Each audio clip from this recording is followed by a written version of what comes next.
My husband was admitted to the hospital for surgery. There on the refrigerator wall was the information on what to do if you have a problem, which we received from the Alina group. So I called the telephone number and they said, what you really need to do is to get him back in the car and take him back to the emergency room. And we'll contact them and make sure that they have all the information that's necessary for him to be admitted. So with the aid of a neighbor, we were able to get him back in the car, and we brought him right back over to the emergency room. I left my husband in the car with my cousin, and I walked in expecting that I was going to find them prepared to accept him in, to find out that that wasn't the case at all. I saw a lady behind the glass area. She said, "What do you want?"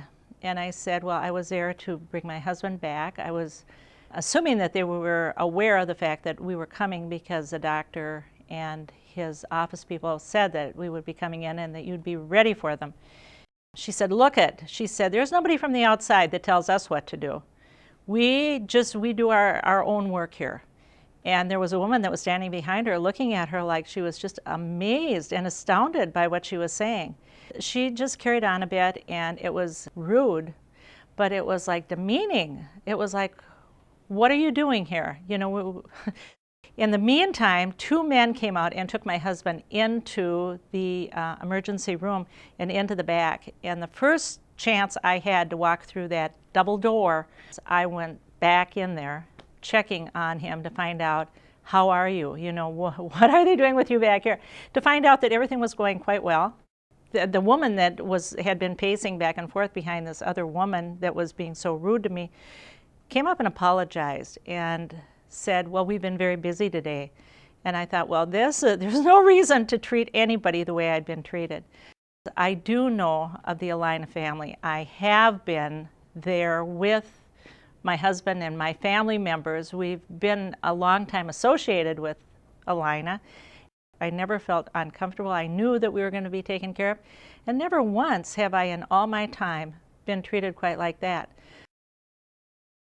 But if there's someone else coming in those doors and they don't know the Alina group, I don't know what they'd think, because it was so, so rude.